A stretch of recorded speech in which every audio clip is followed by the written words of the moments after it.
I think the thing that affects me most now and restricts my life most is Wi-Fi, and that causes heart palpitations and arrhythmia.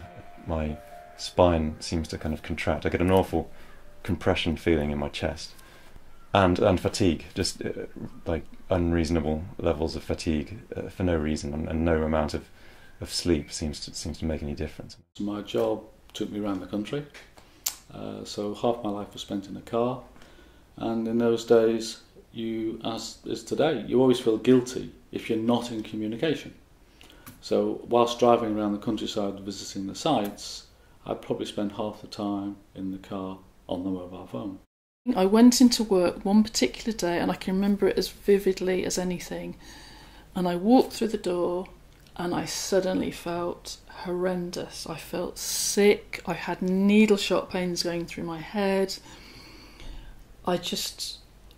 My eyes and my brain just felt awful. Went out the door and immediately felt better.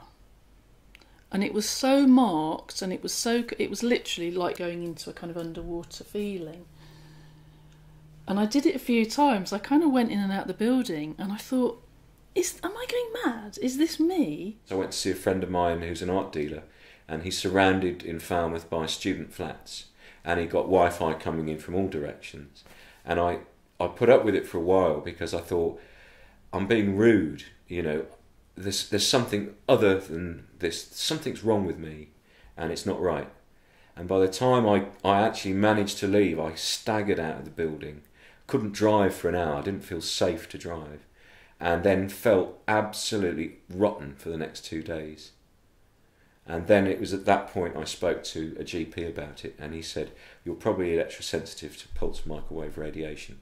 When I actually found out, when I found out I was electrosensitive, I had no idea what it was. I'd moved out of my dad's house and I'd moved to my own flat. I didn't feel well in there whatsoever. I moved in and I couldn't relax. It was strange. I didn't know what was happening.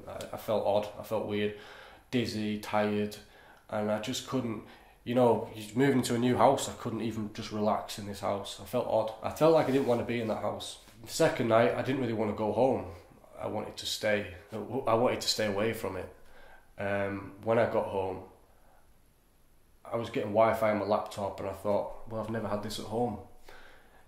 I just typed in Wikipedia. I thought, well, Wi-Fi, is it a problem? Has it ever been a problem? And this electrosensitive thing cropped up, and it said tinfoil. I popped a bit of tinfoil over my head, and around that area, just the headache went. I had a brief little headache, the headache went, popped it around my stomach, and my stomach stopped bubbling and going crazy. I started to experience some quite weird sensations, specifically when on the mobile phone.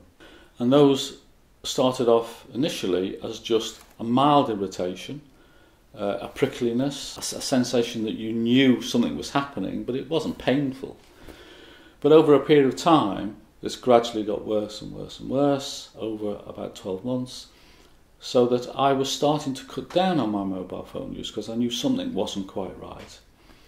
But I didn't stop. And then it got to the stage where it was causing quite a lot of pain, and I cut down even more and more and more, but didn't stop. And then one day, when I was actually taking some messages off my mobile phone, I put the phone to my head, and it was, the best description I can use is that it was almost like my eardrum exploding. The pain was intense, very, very specific. As soon as you took the mobile phone away, pain went away. As soon as you put it back, pain came back, so much so that you couldn't put the phone to your head. The pain was that intense. Well, I decided to use foil, aluminium foil, not kitchen foil, but slightly thicker, but not significantly different really. I thought it would be quite relatively easy to do. As it turns out, it was extremely difficult to use, and I had to take up the floor and lay foil, and then put a new floor down, and it's very fiddly stuff. I had to connect every sheet of foil to the next with conducting tape, so that I could ground the whole cage effectively. It's a sort of a Faraday cage that I created. It's had a huge impact on my social life, my professional life. and my aspirations for the future. I really have had to give up a lot of the dreams that I had, and rethink, and that's okay. But it was not an easy thing to do. The psychiatrist appeared the next day, and I thought Mum was just taking me over to have a nice sleep away from the Wi-Fi. She turned it off at night so I could sleep. I went out for a walk and everything, the countryside. I was starting to feel a bit better, a bit more myself. And then these psychiatrists landed, 5 of them. And it was basically like me against 5 people. And there was just questions coming everywhere. They were basically manipulating words that I was saying. They were putting words into my mouth and trying to turn them around. They were saying, this isn't real, don't you? I was nearly in tears, actually. I was very upset. I found it, I don't like, when you're telling the truth about something. I hate the feeling of someone else, basically saying you're telling lies. And that's what it felt like at the time. And I was telling the truth. I was being as honest as I could. That day I got dragged away into a high security psychiatric ward with people who have serious mental conditions. And here's me, just been at work the other day. You have a certain level of credibility, and it takes you a lifetime of work and doing things to create that credibility. And my credibility in my job was very, very important to me. And then all of a sudden, this problem that you've got is psychosomatic. And that's hard to contend with when, one, it isn't, and 2, the stigma that is then attached to that. Because although everybody sort of says, well, psychosomatic, that's not a problem, lots of people have... It is a problem. And particularly when you know that it's not. Because the general population will attribute certain characteristics to this condition. You're not stable, all those things that everybody will know what they're talking about when you say psychosomatic. He thinks he's Napoleon Bonaparte or whatever. That's hard. And my credibility in my job was very important to me. So did I talk to customers about this to begin with? Not at all. But there came a point in time in 2004-05 where I took the view, if Brian Sting doesn't speak out about this, who will? It's very uncharted territory in terms of what exactly EHS is and how many people it's affected. Current statistics, prevalence is hugely variable. For anything, some people will say 2 to 3%, and others have extrapolated up to 70%. My own personal instinct is that, just like with so many other things we see in life, it's a bit of a bell-shaped curve, and you've got some people who show almost no reaction whatsoever to an EMF challenge, and others that you would say have EHS, who at the other side of that bell-shaped curve, and their life is utterly turned upside down by it, given the modern world. Most people will probably fall somewhere in between, and right now I think it is fair to say that a huge number of people are presenting with complaints to their GPs, which probably are being triggered or have some role through EMF, but neither they nor their GP would have any idea that that's what was happening. And cardiac dysrhythmias or palpitations is probably an excellent example. Headaches, another great example. Dizziness, insomnia, these things that seem to be progressively more common.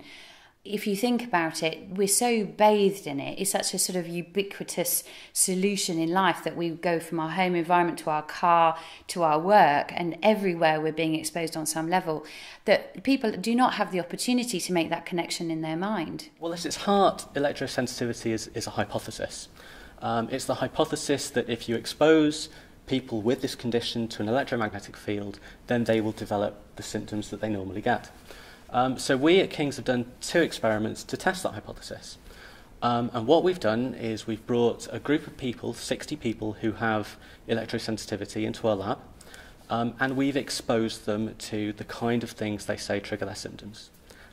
We exposed them first of all to a real digital mobile phone signal, and secondly to a sham condition.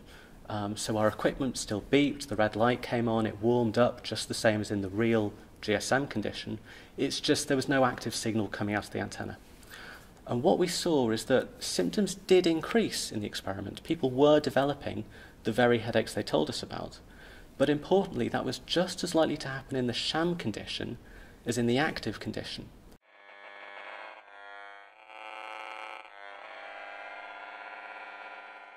Sometimes psychological things can cause a physical symptom. In the case of electrosensitivity, lots of studies have now shown that where people expect to develop symptoms, where you expect to be exposed to something that's going to make you feel unwell, that can be sufficient to trigger those feelings of unwellness. It's what's called the nocebo effect, which has been described as the evil twin of the placebo effect. So if I give you a pill and I tell you it's got medicine that will make you feel better, many people do start to feel better. If I tell you it's got a small amount of poison that will make you feel unwell, that will cause the very side effects that I tell you to expect to experience. From the very beginning, it was said that this was just a postmenopausal problem in women, and then men started to report electrohypersensitivity, and then the experts, the self-acclaimed experts said, well, no, it's actually only elderly because they are afraid for new technology and so on. And then we started to get children and teenagers and young people.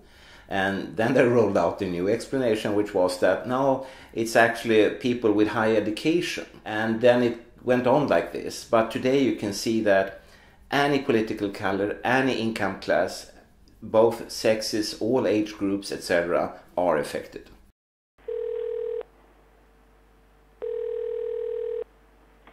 Marino.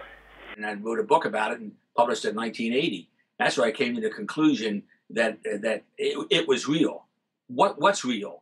The ability of the body to detect these environmental fields and produce consequences.